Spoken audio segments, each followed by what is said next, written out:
لو أنزلنا هذا القرآن على جبل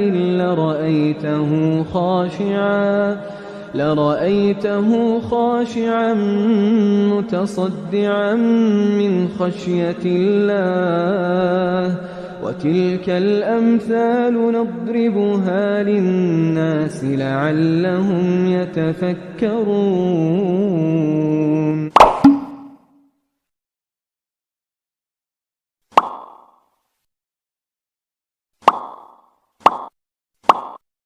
Assalamualaikum warahmatullahi wabarakatuh. Selamat kembali ke channel Mystic Horror. Di mana pada malam ini aku nak membawakan kepada anda kisah-kisah seram yang berkaitan dengan mengurus jenazah. Okey, bila kita dengar orang urus jenazah ni, apa yang kita rasa, apa yang kita nampak? Kan? Nampak macam mudah, betul tak? Kerja dia mudah je, urus jenazah je kan? Mandikan, lepas tu apa lagi?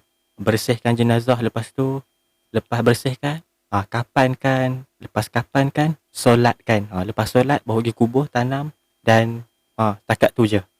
Mungkinlah ada setengah kita yang anggapan pekerjaan dia orang ni macam orang kata apa? Senang je. Tapi tahu tak?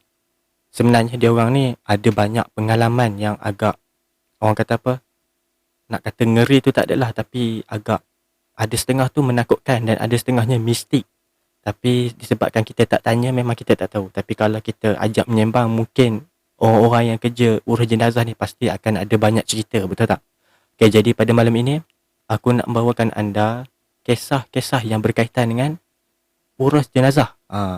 Video kali ini pun bertajuk kisah seram urus jenazah. Jadi jom kita dengarkan dengan kisah yang pertama. Kisah pertama diambil daripada blog remaja.com.my. Tajuk dia adalah Betul ke ada badi mayat? Okey. Pertama sekali bila kita cakap pasal badi mayat ni, adakah ianya betul-betul wujud badi mayat tu, ataupun hanya sekadar dakwaan orang-orang tua dulu, ataupun sekadar mitos masyarakat setempat sahaja? Jadi ini adalah orang kata apa, bukan pengakuan, macam orang kata apa, kisah pengalaman daripada Ustaz Muhammad Ridwan bin Mat Isa, berusia 41 tahun, yang dah 10 tahun terlibat dalam pengurusan jenazah dekat Masjid Al-Najihin, Bandar Seri Permaisuri, Ceras, Kuala Lumpur. Okey, jom kita dengar cerita Ustaz Muhammad Ridwan. Okey, Ustaz Ridwan ni, dia cerita dia dapat jadi urus jenazah ni kerana Allah nak bagi dia peluang nak tengok 1001 kejadian dalam urusan fardu kifayah. Tak semua orang dapat rasa, tak semua orang ada peluang nak jadi pengurus jenazah. Walaupun sering berhadapan dengan pelbagai jenis keadaan jenazah, ada yang sempurna, ada yang tak sempurna. Yang tak sempurna tu contoh macam masa kebalangan, mungkin ada yang tangan hancur, putus ataupun sebagainya. Tetapi fardu kifayah ni, menurut Ustaz Muhammad ni, perlu diteruskan, tetapi ada satu niat, iaitu kerana Allah Ta'ala. Okey, kalau kita involve dalam bidang pengurusan jenazah ni, pasti kita akan jumpa jenazah, dan jenazah tersebut tak semestinya sempurna. Ada juga yang tak sempurna. Contohnya ada kes bunuh diri yang dia terjun daripada bangunan, badan hancur kan. Ada juga yang kemalangan ngeri kan, kena giles dan sebagainya, dan juga mangsa bunuh, dan lain-lain lagi lah. Kalau bagi biasa kes bunuh diri, selalunya ni menurut apa yang Ustaz Muhammad cerita ni dalam blog ni, menurut Ustaz Muhammad, lidah jenazah yang bunuh diri ni selalunya lidah dia akan terjeler keluar sedikit. Tetapi cara dia adalah kita kena tolak lidah dia balik masuk ke dalam mulut dan tutup mulut dia supaya nampak sempurna. Okey, untuk kes aksiden pula, yang ni kalau tubuh dia hancur, segala isi-isi yang dah hancur tu akan diletak dalam tapis. Kita jirah air dan dibungkus dalam bungkusan kain yang lain. Lepas tu letak dekat tepi jenazah sebelum dikafankan bersama-sama dengan jenazah tersebut. Maksudnya isi yang hancur tu dibalut dalam kain lain dan diletak di tepi jenazah tersebut dan dibalut sekali bersama. Dan tambah lagi, Ustaz Muhammad ni dia kata ada lagi satu kes bunuh diri yang pernah beliau uruskan. Selalunya keadaan mayat dah kejung ataupun kerah, dan dia terpaksa membaca surah-surah tertentu nak melembutkan sendi-sendi, terutama sebab dia nak buat proses qiyam. Kan selalu kalau kita tengok orang meninggal kan, tangan dia akan duduk macam ni berpeluk tubuh, macam kita sembahyang tu kan. Tangan dia akan duduk macam ni. Nak buat macam tu lah. Kalau tangan dia asyik depa, tak boleh nak qiyam, payah nak kapan kan. Jadi waktu nak pelembut sendi tu, selalunya ustaz akan panggil nama dia, sebut nama dia, dan ditambah baca surah tertentu. Jadi memang kita kena berlembah lembut dengan jenazah, tetapi kita kena kasar sikit, maksudnya kena tarik sikit, nak memudahkan proses qiyam. Kalau tangan dia terbuka ataupun duk terbiar macam tu, susah nak kapan macam yang saya cakap tadi tu lah. Jadi kita kena iringkan jenazah betul-betul wajah dia menghadap kiblat. Kalau tangan dia tak duduk dalam keadaan qiyam, memang susah lah kan. Bayangkan tangan duduk macam ni, tangan tak duduk dalam qiyam, nak pusing dia jadi payah. Ini adalah pengalaman yang dikongsikan oleh Ustaz Muhammad yang bekerja sebagai pengurus jenazah. Okey, berbalik kepada persoalan kita tadi, betul ke ada bani mayat? Saya yakin ramai yang percaya ada bani mayat. Tapi bagi Ustaz Muhammad Ridwan ni, dia lagi suka panggil pendamping ataupun qorin.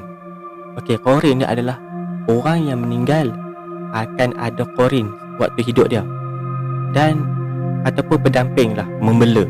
Dia mungkin belajar ilmu yang salah, ada juga saka dan macam-macam lagi lah. Tapi sepanjang 10 tahun pengalaman urus jenazah, Ustaz Muhammad belum pernah kena keadaan yang menakutkan. Dia tak pernah hadap lagi lah. Tetapi ada jugalah kawan dia ni yang urus satu jenazah, seorang wanita, tetapi dah berusia. Waktu nak mandi kan, 3 kali jenazah tersebut buka mata. Tengah duduk mandi kan, jenazah kan selalunya pejam mata. Bayangkan tengah duduk mandi jenazah tu, terbuka mata. Melompat kan. Dia buka dalam tak lama, dalam 2 saat macam tu lah, lepas tu tutup balik. 3 kali dia buka. Mungkin ini adalah cara makhluk alam sebelah tersebut nak ganggu orang yang tengah buat fardu kifayah. Tapi lepas dah baca surah-surah tertentu, alhamdulillah jadi tenang. Jadi apa kesudahannya? Saya tak tahu. Ustaz tu tak ceritalah apa yang terjadi, dan ustaz tu pun tak tanya. Tetapi menurut Ustaz Muhammad lagi, saka atau pendamping yang dibela ni selalunya pasti akan ganggu perawat-perawat. Kerana apa? Sebab saka ni bila dia dengar kita nak datang merawat ataupun baca ayat-ayat Quran, dia rasa terancam. Jadi ramai jugalah anak muda sekarang ni dah mula sedar dan berkecimpung dalam bidang menguruskan jenazah. Ini adalah satu yang bagus, kerana ia adalah fardu kifayah yang dituntut. Pada masa yang sama, Ustaz Rizwan nak kongsi kisah tentang kawan dia, juga seorang pemandu van, yang pernah diganggu oleh lembaga. Seorang wanita yang amat menyeramkan, iaitu sebelah daripada wajah dia cukup bodoh, dan sebelah lagi berada dalam keadaan baik, macam joker. Waktu nak hantar satu jenazah wanita ke kampung halaman dia, peristiwa tu memang agak menakutkan, dan dia berkongsi cerita tu kepada saya. Tapi secara bersendirian saya tak pernah lagi lah alami hal-hal macam tu.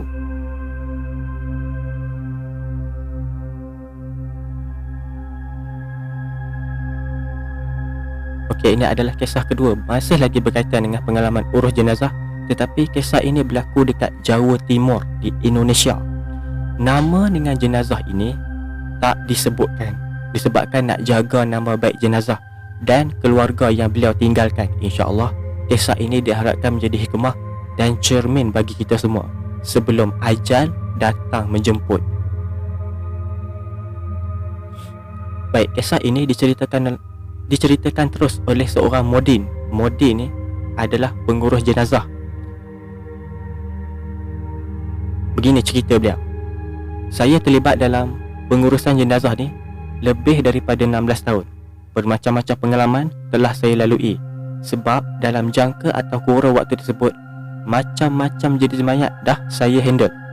Ada yang meninggal dunia akibat kemalangan, sakit tua, sakit jantung, bunuh diri dan sebagainya.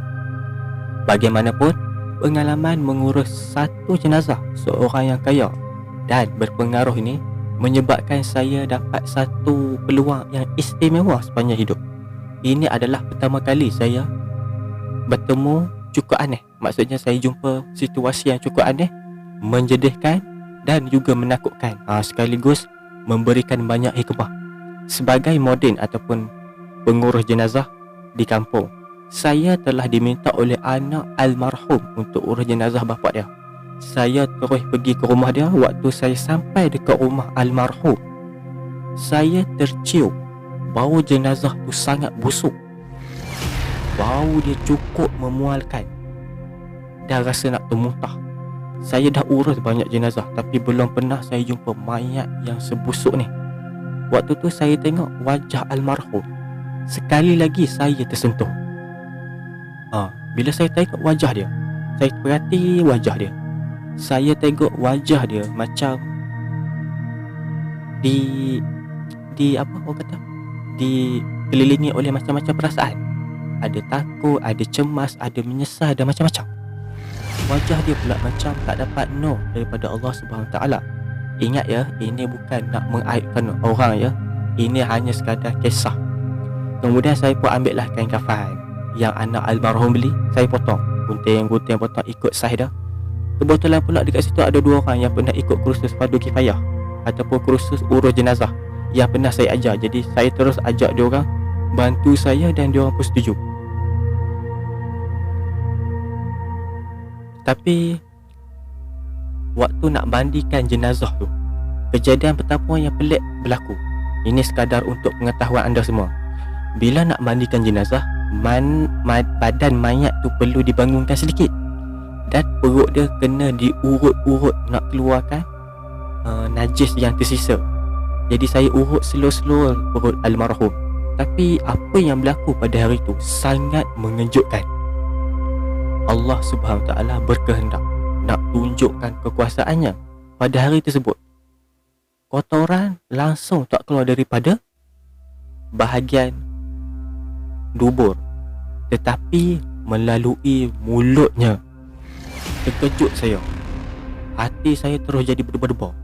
Apa yang sedang terjadi kat depan saya ni? Selalunya kalau kita nak buang air mesti keluar daripada bahagian punggung kita kan. Tetapi yang ni pelik.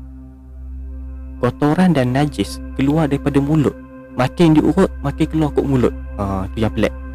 Dah 2 kali mulut tu memuntahkan kotoran.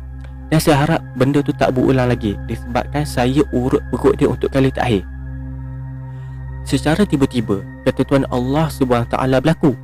Waktu saya urut perut dia, jadi keluar dah daripada mulut jenazah tersebut kotoran dengan beberapa ekor ulat yang masih hidup. Ulat tu pula adalah semacam ulat kotoran. Sebenarnya almarhum meninggal dunia akibat sakit jantung, dan waktu kematian dia pula tempoh yang begitu singkat, tetapi mayat dia dah jadi sedemikian rupa. Saya tengok wajah anak almarhum, mereka macam terkejut, agak malu, terperanjat dan aib dengan apa yang berlaku pada jenazah bapa dia. Kemudian saya tengok ada 2 orang pembantu tadi, mereka juga terkejut dan panik. Jadi saya pun beritahu kepada mereka, ini adalah ujian Allah terhadap kita. Jadi saya minta salah seorang daripada pembantu tadi pergi panggil semua anak almarhum. Almarhum pada asalnya seorang yang beruntung kerana ada 7 orang anak. Kesemuanya laki-laki. Seorang berada di luar negeri dan 6 orang lagi ada dekat rumah. Waktu kesemua anak almarhum masuk, saya beri sedikit nasihat. Saya mengingatkan pada mereka bahawa tanggungjawab saya adalah bantu uruskan jenazah bapa mereka, bukan uruskan semuanya. Tanggungjawab sebenarnya pada ahli keluarga ataupun ahli waris. Sepatutnya sebagai anak, mereka yang lebih afdal menguruskan jenazah bapa mereka, bukan hanya imam, bukannya hanya tok imam, Bilal atau tok guru. Saya kemudian minta izin nak bantuan diorang untuk nak memusingkan mayat tu, nak mengiringkan mayat tu. Takdir Allah, waktu nak diiringkan mayat tersebut, nak mengiring, tiba-tiba keluar ulat-ulat yang masih hidup. Boleh dikatakan hampir sebaldi banyak dia. Subhanallah, suasana dah jadi semakin panik. Betul-betul kejadian yang luar biasa, yang paling tak boleh diterima akal ataupun tak masuk akal. Saya terus berdoa dan berharap supaya tak terjadi lagi kejadian yang lebih ganjil. Lepas tu saya mandikan kembali mayat tersebut, serta saya ambilkan wuduk, dan saya minta anak-anak dia kain kafan. Jadi saya bawa mayat ke dalam bilik dia, dan tidak diizin seorang pun tengok upacara nak mengkafankan jenazah tersebut kecuali waris yang terdekat. Sebab saya takut kejadian yang lebih aib akan berlaku. Peristiwa apa pula yang nak terjadi selepas jenazah diangkat ke bilik dan nak dikafan? Takdir Allah jualah yang menentukan. Okey.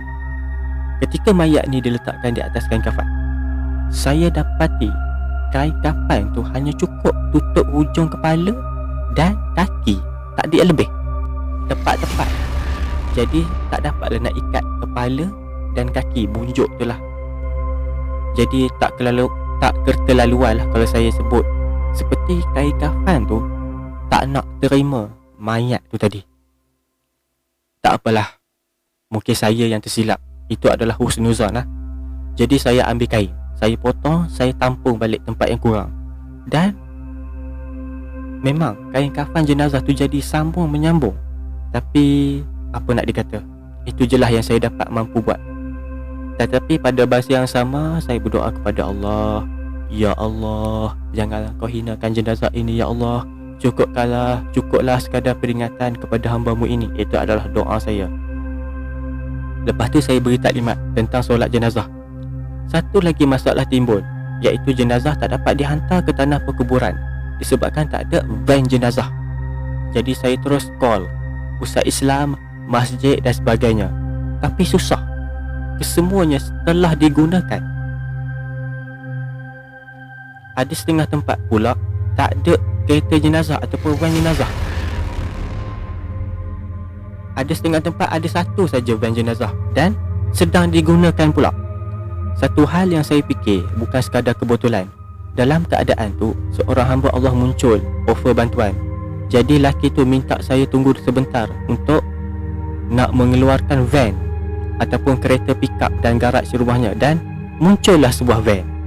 Waktu dia tengah nak cari tempat nak letak van dia dekat rumah almarhum, tiba-tiba isteri dia keluar dengan suara yang tegas dan dia berkata dekat khalayak ramai,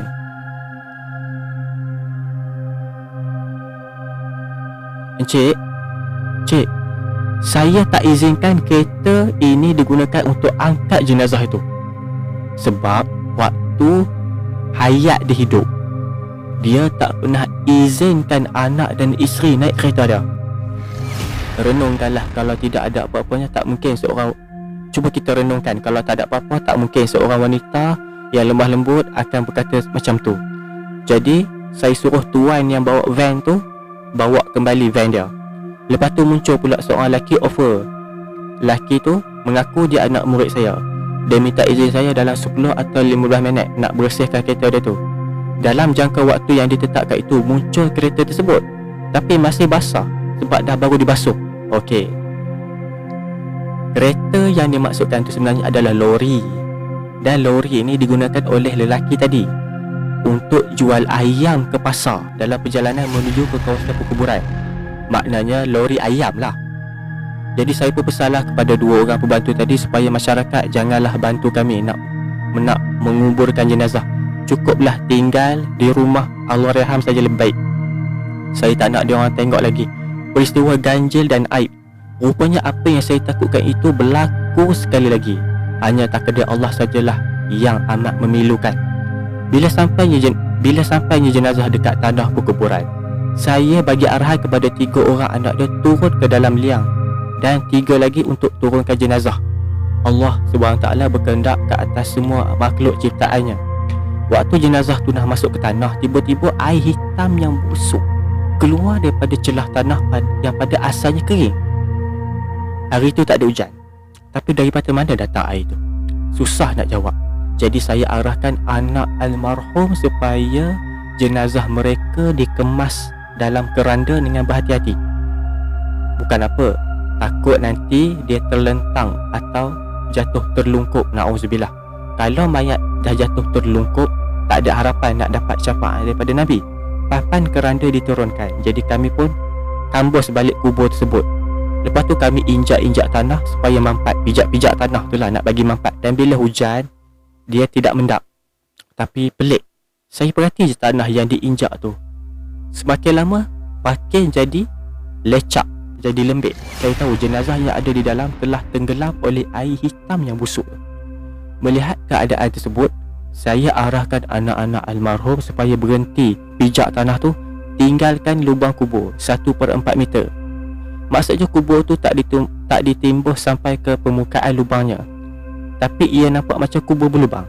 Tak cukup dengan tu, bila saya nak bacakan talqin dan saya tengok tanah yang diinjak tu ada kesan menyerap air. Masya Allah, dalam sejarah peristiwa seperti ini terjadi. Melihat keadaan itu, jadi saya ambil keputusan untuk settlekan majlis pengkebumian secepat yang mungkin. Sejak lama terlibat dalam pengurusan jenazah ni, ini adalah kali pertama mayat saya, jenazah yang saya tidak baca talqin. Selalu saya baca talqin. Saya hanya bacakan tahlil dan doa yang paling ringkas. Bila saya dah balik ke rumah almarhum semula dan kumpulkan ahli keluarga dia, saya tanya kepada isteri almarhum apa yang beliau telah lakukan oleh almarhum ketika hidup. Yang pertama, saya tanya isteri dia, adakah dia pernah menzalimi orang lain ataupun dia telah mendapat harta secara merampas, menipu atau ambil yang bukan hak dia, ataupun memakan harta masjid ataupun anak yatim. Dan yang keempat, menyalahguna kuasa jabatan untuk kepentingan sendiri. Yang kelima, tak pernah mengeluarkan zakat, sedekah atau infak. Ini adalah kemungkinan yang menyebabkan jenazah beliau diazab sebegitu rupa. Tapi isteri almarhum tak dapat nak bagi jawapan dia. Memikirkan mungkin dia rasa malu nak cerita. Tapi saya hanya tinggalkan nombor telefon saja di rumah. Tapi yang sedih sampai sekarang, tak ada seorang pun anak almarhum yang call saya. Untuk pengetahuan semua, anak almarhum adalah orang yang berpendidikan tinggi. Sampaikan ada setengah anak almarhum ni yang beristerikan orang Amerika.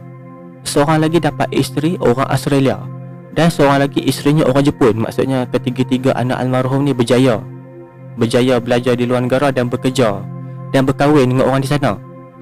Peristiwa ni pasti saya akan ingat, dan kisah ini betul-betul nyata, bukannya rekaan ataupun tipu-tipu. Semua kebenaran saya kembalikan kepada Allah. Kepada kita semua pembaca, janganlah kita janganlah kita taksub nak menghukum bila ada kematian. Cukup sekadar ambil peringatan, kerana kita juga satu hari nanti akan jadi jenazah. Berakhirlah sudah.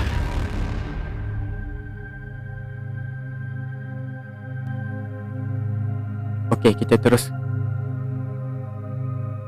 Kisah seram urus jenazah yang seterusnya. Okey, kisah ni berlaku dekat hospital. Saya disambut oleh waris arwah, iaitu ibu dia, yang nak menyampaikan sesuatu kepada saya. Rasa berdebar dekat hati saya, tetapi demi tugas dan fardu kifayah, saya kena buat juga tanggungjawab ni sampailah selesai.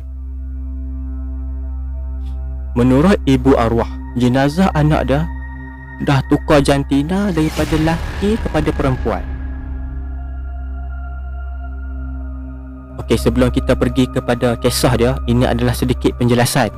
macam mana nak uruskan jenazah seorang lelaki atau seorang perempuan Muslim yang dah operate tukar jantina. Jadi siapa yang patut uruskan jenazahnya?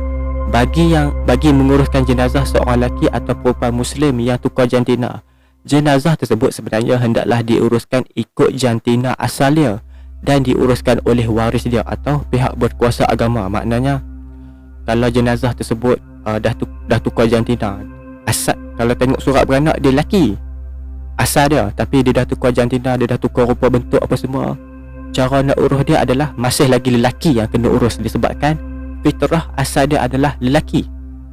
Dan bagi perempuan yang dah tukar jantina jadi lelaki, perempuan yang dah tukar jantina jadi lelaki, bila dekat surat beranak dia tu ditulis jantina asal dia perempuan, maka wanita lah yang afdal menguruskan jenazahnya walaupun dia dah ubah rupa bentuk dia.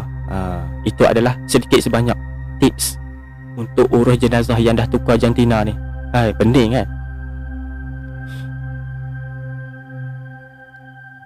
Jadi bila saya dah explain tentang cara tersebut kepada ibu dia, saya terus masuk ke bilik urus jenazah, nak mandikan, nak kafankan jenazah. Saya dibantu oleh 3 waris jenazah, iaitu ibu dan 2 orang abang dia. 3 waris jenazah ni je yang ada. Yang lain boleh dikatakan 30 orang sahabat-sahabat jenazah ni semuanya sama pattern, sejenis, tukar jantina juga. Sebelum mandikan jenazah macam biasa, saya bentang kain untuk nak kafankan siap-siap lepas mandi. Cepat kerja. Jadi bila dah settle mandi apa semua, angkatlah jenazah buah kat tempat mandi. Saya tutup pakai kain kapan, buka baju dia. Alhamdulillah putih kulit dia. Tapi slow keseluruhan badan jenazah mula menghitam, seolah-olah lebam sikit demi sedikit. Ibu dan abang arwah dah mula perasan. Ibu arwah dah mula sedih sampai tak dapat nak kata apa-apa. Ibu arwah ni seolah-olah dapat tahu apa yang tengah terjadi. Mengalir air mata ibu arwah dan diikuti oleh saya sendiri, orang yang urus jenazah ni. Jadi saya mulakan proses mandi jenazah tersebut dengan istinja ataupun buang najis. Waktu saya istinja jenazah tersebut, najis dah banyak, sampaikan saya berhenti sebab dah lama dah duduk keluar tak berhenti. Jadi berhenti kejap, tetapi najis dia tetap tak berhenti keluar.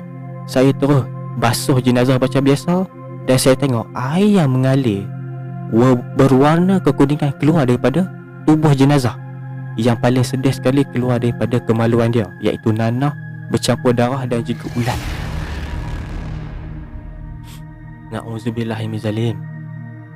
Selama itulah mulut saya tak henti berdoa kepada Allah supaya ringankanlah azab arwah dan mudahkanlah urusan untuk menguruskan jenazah arwah tersebut. Slow-slow saya masukkan kapas ke dalam kebaluan jenazah dengan tujuan nak menghentikan aliran darah tadi. Ibu jenazah yang mulanya nak tolong saya, tapi tak jadi sebab pengsan, sebab terkejut tengok kejadian tersebut. Jadi saya terus mandikan jenazah anaknya. Bila dah selesai mandikan, saya wudukkan, saya tutup seluruh tubuh jenazah dengan kain kafan sebelum saya jiruh dengan air 9. Okey, ini adalah penerangan, sedikit penerangan tentang air 9. Air 9 ni adalah air yang dicampurkan dengan air kapur barus, air kayu cendana, air sintok. Air ini untuk mewangikan jenazah. Okey, bila dah habis jiruh air 9 tadi, saya buka kain kafan tadi. Sekali lagi Allah tunjuk kekuasaan dia. Jenazah tadi kelihatan sangat reput. Buah dada dia yang palsu tadi tu mengecut. Lepas dah habis mandi dan kafankan jenazah tadi, saya panggil semua kawan-kawan dia tadi duduk depan jenazah. Time ni lah saya ambil peluang nak bagi sedikit tazkirah. Waktu tengah bagi tazkirah tu boleh kata kesemuanya menangis. Apa yang menjendihkan saya lagi, tak sampai beberapa minit jenazah tadi diangkat masuk dalam van. Sahabat-sahabat jenazah tadi tiba-tiba bergelak ketawa sakan kat tepi van jenazah tu. Tak tahulah apa yang diorang borak tu sampai lawak sangat. Allahu Akbar. Saya berdoa mudah-mudahan Allah bukalah pintu hidayah supaya diorang berubah, dan mudah-mudahan Allah mengampunkan juga dosa saya dan dosa arwah sepanjang proses menguruskan jenazah daripada mula sampailah selesai. Sekali lagi saya nak mohon maaf. Saya tak ada niat nak mengaibkan sesiapa. malah lebih kepada iktibar dan pengajaran untuk saya sendiri dan kita semua. Pertukaran jantina daripada lelaki kepada perempuan atau sebaliknya melalui pembedahan adalah haram dari segi syarak berdasarkan Al-Quran dan dipandukan hadis. Allah mencipta manusia dengan sebaik-baik kejadian berbanding dengan makhluk yang lain. Sebab itulah kita tak digalakkan mengubah rupa fizikal yang asal. Kecuali kalau kita macam aksiden ataupun gigi jongang, macam dia ada keadaan tertentu yang membolehkan kita buat bedah plastik untuk membetulkan struktur muka. Mungkin kita aksiden kan, kita nak cakap kan rahang kita tergantung macam tu, kita pun buat bedah plastik. Macam tu lah, itu saja yang dibolehkan. Tapi kalau buat untuk saya saja nak lawa, itu tak boleh lah. Okey, ini adalah firman Allah SWT yang bermaksud daripada surah Atin ayat 4. Sungguhnya kami ciptakan manusia dengan sebaik-baik bentuk. Surah Atin ayat 4, bacalah. Daripada ni hadis, ini hadis lah daripada Ibnu Abbas radhiyallahu anha. Bermaksud Rasulullah sallallahu alaihi wasallam melaknat kaum lelaki yang menyerupai wanita ataupun lagak seperti wanita, ataupun kaum wanita yang menyerupai lelaki atau lagak seperti lelaki. Hadis riwayat Al-Bukhari. Okey, ada satu lagi hadis daripada Abu Hurairah radhiyallahu anha. Beliau berkata, bermaksud Rasulullah SAW melaknat lelaki yang pakai pakaian wanita dan wanita yang pakai pakaian lelaki. Ini adalah hadis riwayat Abu Daud. Wahai saudara-saudara se-Islam aku, ini adalah pengalaman yang benar-benar saya lalui. Janji Allah itu benar, saudara-saudaraku. Ambillah pengajaran dan iktibar daripada kisah saya ini. Janganlah kamu ragu-ragu lagi dengan janji Allah. Selagi kita masih bernafas, kita masih lagi sempat bertaubat kepadanya, insya-Allah. Okey, ini adalah kisah seram. Ini adalah kisah urus jenazah yang terakhir. Okey, kisah ini adalah kisah tentang seorang ustaz yang diganggu oleh gangguan misteri selepas urus jenazah separuh badan. Okey, cerita dia macam ni. Ustaz yang urus jenazah separuh badan ni, dia dapat call ada satu mayat yang dah separuh badan. Dia di mana hanya bahagian pinggang ke bawah saja dan usia dia dalam 30-an. Ditemui terapung kat laut. Berdasarkan daripada keadaan jenazah, mungkin boleh dikatakan dah beberapa hari dicampak kat situ. Jadi maknanya badan, kepala, tangan semua tak ada. Memang hanya dari parah pinggang ke kaki saja. Bau memang tak boleh cakap. Bau mayat kot, busuk, na'udzubillah. Okey, kisah seram bermula waktu ustaz ni nak mandikan jenazah tu. Bila dia nak mula tu, bulu roma dia meremang.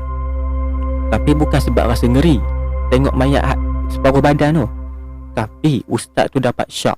Ada benda yang tak kena dekat di samping mayat tu. Bila hati ustaz ni rasa tak tenteram waktu nak urus mayat tu, kalau nak kata sebab fizikal mayat tu yang separuh tu, sebenarnya ada mayat yang lebih teruk lagi. Hancur ada kan, berterabur pun ada kan, berkecai ada kan. Jadi taklah rasa takut sangat. Tapi semua yang bagi dia tak rasa takut sangat lah, sebab dia dah biasa urus mayat. Tapi bukan sebab mayat tu, ada benda lain yang ada dekat mayat tu. Jadi semua yang terlibat dalam urus mayat tu dapat rasa ada benda yang ganggu. Mengikut kata orang lah, kalau tak semena-mena, kalau macam tiba-tiba bulu roma meremang, tak ada angin, tak ada ribut, memang ada something. Jadi nak tak nak dia orang teruskan jugalah urus mayat tersebut sambil diiringi bacaan ayat-ayat suci Al-Quran, terutama sekali ayat kursi. Mengikut pengalaman ustaz ni lah, kalau ada rasa yang tak kena waktu nak urus jenazah ni, selalunya jenazah ni bukan di kalangan orang yang diredai Allah. Na'udzubillah min zalik. Apapun, Allah SWT yang lebih maha mengetahui. Betul ke tak betul tu wallahu a'lam. Tapi ini adalah ustaz tu sampaikan melalui pengalaman dia. Okey, dah selesai semua jenazah dihantar ke kawasan perkuburan. Sebab dia terpaksa bergegas nak hantar salah seorang juru urus jenazah ke satu tempat nak uruskan jenazah lain. Tapi sempat dia pesan dekat penggali kubur, jangan ke bumi dulu jenazah tu, dia nak datang balik. Okey, dia hantar dulu, tapi dia tak tanam. Dia pesan dekat orang yang gali kubur tu jangan tanam lagi. Nanti dia nak datang balik.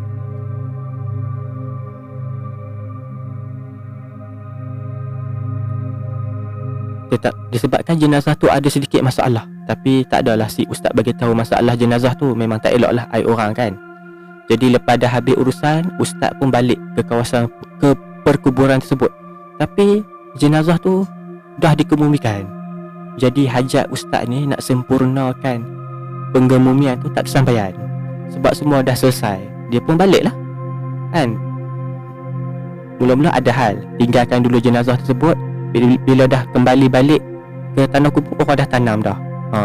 Sedih lah kan, tak dapat nak menyempurnakan penggemumian jenazah tersebut. Tapi bila masuk dalam kereta van jenazah, tiba-tiba dia rasa macam ada benda ikut.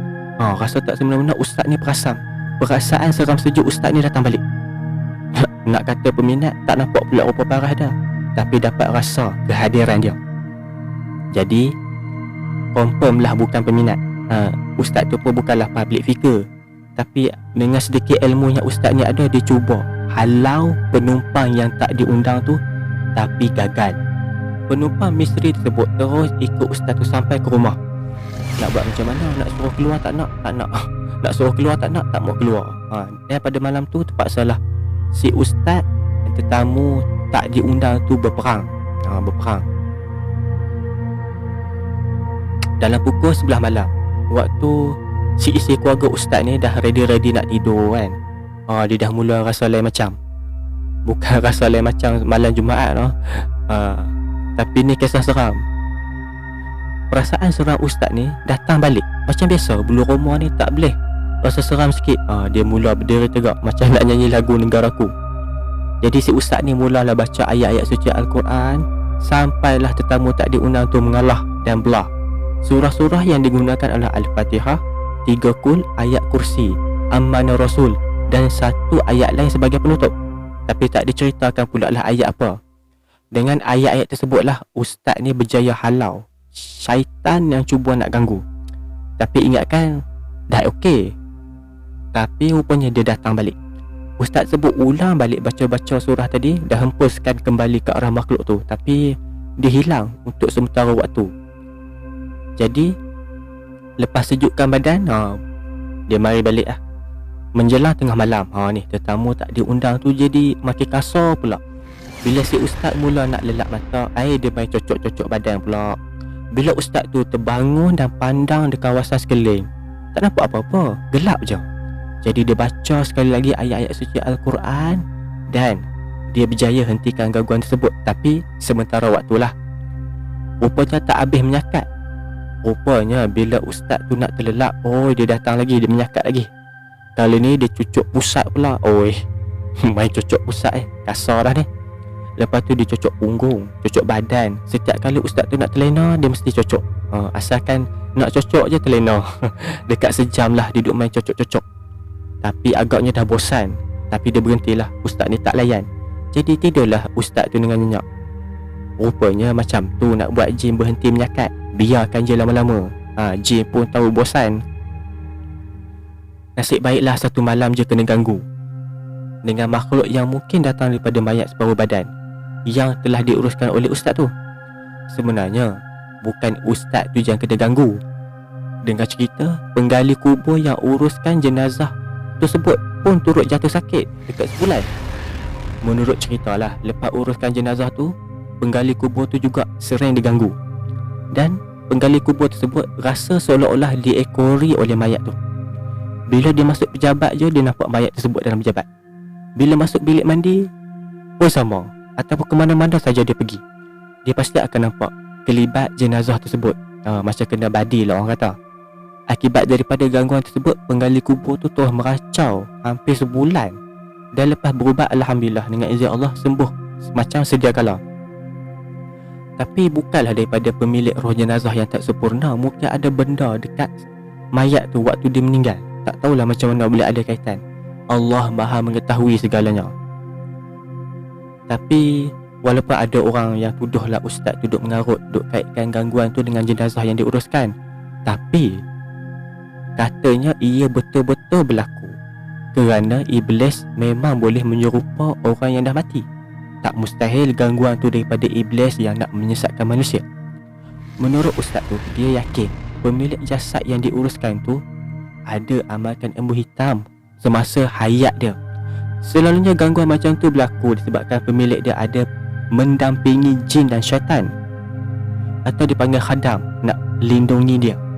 Bagi yang menuntut ilmu kebal, salah satu cara nak bunuh orang tu, buang separuh badan dia ke dalam laut atau sungai, separuh lagi buang dekat darat. Dengar cerita kalau buang kedua-duanya sekali kat dalam air, dia akan bercantum dan hidup semula. Itu ikut cerita orang lah. Betul ke tidak, wallahualam. Tapi yang kita tahu, orang yang dah meninggal mustahil hidup semula. Moral of the story, janganlah duk belajar ilmu yang bukan-bukan. Janganlah duk belajar ilmu yang bukan-bukan hanya untuk kepuasan dunia sahaja dan semata-mata nak tercapai kesenangan dunia. Nak senang, ada cara yang lebih baik daripada amalkan ilmu-ilmu syirik dan khurafat. Kalau nak cari jalan pintas, nak hidup senang, nak berkuasa kat dunia ni dengan belajar ilmu salah, kebanyakannya perkara tersebut memudaratkan diri. Tak ada manusia boleh elak daripada ajal bila tiba pada masanya. Walau kebal macam mana pun, kalau dah sampai masa, pasti akan dijemput juga. Bila menuntut ilmu-ilmu salah ni, dah menyusahkan orang hidup kalau nak uruskan. Jadi jangan ingat apa yang kau buat tak menyusahkan orang waktu hidup, takkan menyusahkan orang waktu kau nak mati atau dah mati. Okey, itu sajalah kisah yang aku dapat kongsikan pada malam ini. Kisah seram tentang gangguan pula. Kisah seram urus jenazah. Seram ah. Ini baru sikit kan. Mungkin ada ramai lagi orang yang urus jenazah ni, banyak kisah yang kita tak bongkar. Ini baru beberapa peratus kan. Ada banyak lagi. Mesti banyak punya kisah. Jadi itu sajalah yang dapat aku kongsikan pada malam ini, kisah seram tentang urus jenazah. Dan kisah-kisah ini hanyalah sekadar pengalaman, bukan untuk kita ambil kayu ukur nak menentukan dosa atau pahala seseorang, ya. Jadikanlah kisah-kisah yang dibacakan tadi ataupun kisah yang diceritakan tadi sebagai iktibar. Mudah-mudahan kita menjadi lebih baik. Okey, terima kasih kepada anda semua yang sedang terima kasih kepada anda yang dah view channel ni, yang dah like, share dan subscribe. Terima kasih. Walaupun kisah pada malam ini tak berapa seram, hanya kisah tentang urus jenazah saja, tapi ada pengajaran dia lah. Diharapkan anda semua terhibur. Jadi terima kasih kepada yang dah like, share dan subscribe. Kepada yang masih belum, sila like, share dan subscribe. Dan jangan lupa tekan notification bell. Dan jumpa anda on the next video. Assalamualaikum warahmatullahi wabarakatuh.